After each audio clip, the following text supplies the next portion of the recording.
dear members of the European Parliament and distinguished attendees.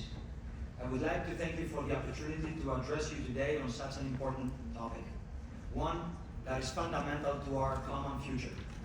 I speak to you not only as a representative of the Greek tourism sector, but more importantly as someone who lives year-round on an island and knows island life inside out. First, let me state the obvious. Island life is not easy. Access to healthcare, education, and basic infrastructure is fragile in ways often invisible to most. And still, life is expensive. The same liter of milk, the same kilowatt of energy, the same bag of cement is significantly more than on the mainland. Despite these challenges, our islands perform functions central to our common well-being. They serve as entry points for cross-border movement, hubs for seasonal labor, and critical nodes in energy flows and maritime transport.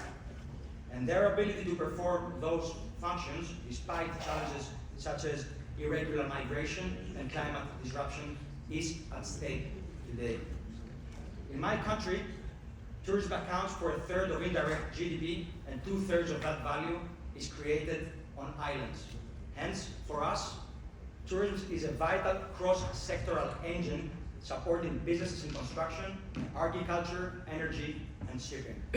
However, in areas with limited infrastructure and finite housing, we should not underestimate the fact that unregulated development poses a whole new set of challenges. What was initially a valuable income stream for a local household has already morphed into a business model that displaces residents and leaves fragmented communities behind. But to save your time, I will not give any examples and move promptly to the policy-making issue. Having lived the realities of our island throughout all seasons, I witnessed firsthand the pressing need to support local infrastructure, ensure adequate connectivity, adjust VAT burdens, and address the unprecedented proliferation of unregulated short-term rentals which overload public services, distort housing markets, and cultivate touristophobia.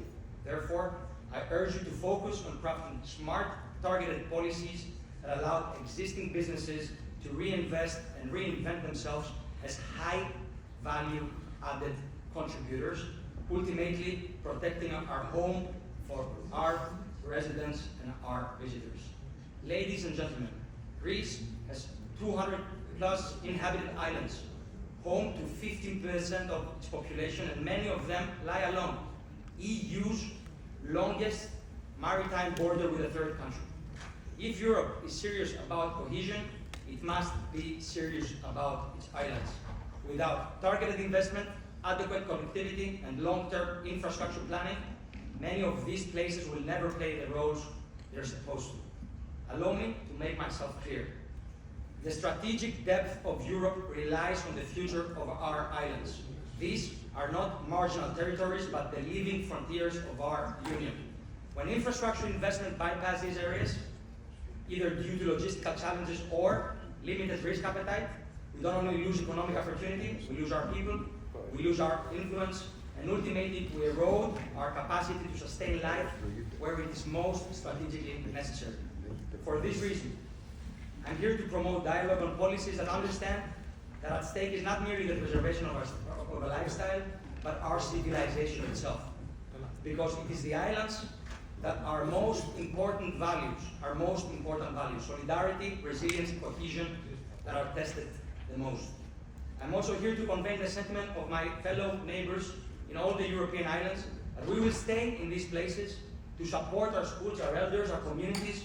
We will fight adversity and we will invest in better jobs because we're proud to be the ambassadors of European identity to the remotest corners of our union.